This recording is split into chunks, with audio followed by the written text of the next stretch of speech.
আলাইকুম ভিউয়ার্স, কেমন আছেন সবাই? আশা করি সবাই ভালো আছেন। সবাইকে বিকেলের শুভেচ্ছা। প্রতিনিয়ত আমরা ভিডিও আপলোড করে থাকি, বিভিন্ন বিষয় নিয়ে ভিডিও আপলোড করি। আজকেরও আপনাদের সামনে একটি ভিডিও নিয়ে হাজির হয়েছি।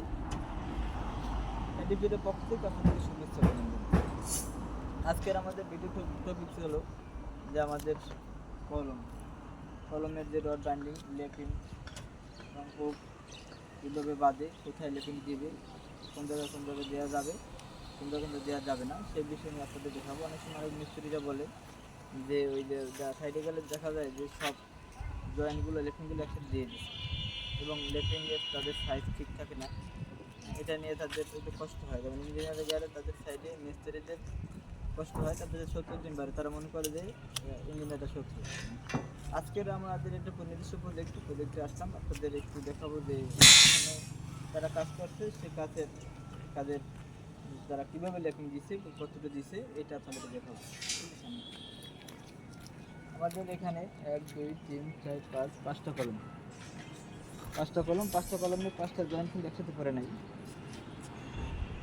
এইটা পড়ছে এই জায়গাতে একবারে, এই কলমের জয়েন্ট পড়ছে কিন্তু এই উপরে।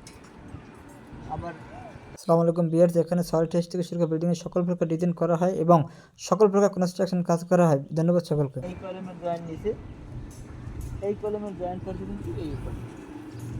আবার এই কেন্দ্রিক কলমের জয়েন্ট পড়ছে নিচে, মানে আমাদের জয়েন্টগুলো কিন্তু একসাথে পড়ে নেই 5 ফুট। হ্যাঁ, যেমন একটা পরপর জয়েন্টগুলো। অনেকজন কী করে যে জয়েন্টগুলো সব একসাথে পড়ে, এতে কী হয়, কলমের ধারণ ক্ষমতা, কলমের যে শক্তি, এগুলো কমে যায়। আর হচ্ছে কি আমাদের যে লেপিং, অনেক সময় মিস্ত্রিদের লেপিং সম্পর্কে জানে না। দেখেন এই যে 16 মিলি রড, 16 মিলি এখানে প্রতি ইঞ্চি আছে, প্রতি ইঞ্চি আমরা ক্যালকুলেশন করি কীভাবে?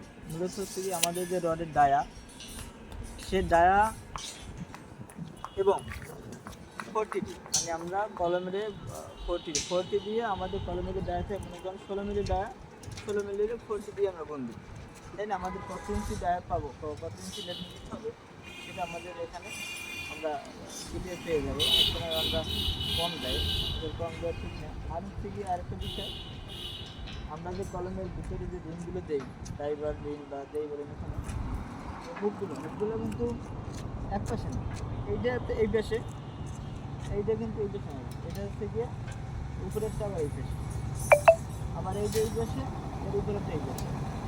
এইগুলো ম্যান্ডেটরি কেন সব একই সাথে না হয়, কিন্তু দুইটা নিচের একটা রিং আছে। আর হচ্ছে গিয়ে যে কলমের যে লেপিংগুলো যেন আমাদের কাভারিংয়ের বাইরে না যায়। যেমন এই যে লেপিংটা দিচ্ছি, লেপিংটার যে জগবাসটা, এই বাসটা কিন্তু ভিতরে পড়ছে, এটা কিন্তু এখানে একটু সোজা হয়ে গেছে। আবার এই যে এটা কিন্তু ভিতরে পড়ছে, ভিতর দিয়ে ওইটা ওখান থেকে আবার সমান হয়ে গেছে। এই যে কিন্তু এটা যদি এই যে রডের লেপিংটা যদি ঘুরে দেওয়া যায় তাহলে কাভারিং একটু কমে যেত, কিন্তু সেটা কিন্তু দেওয়া হয় নাই।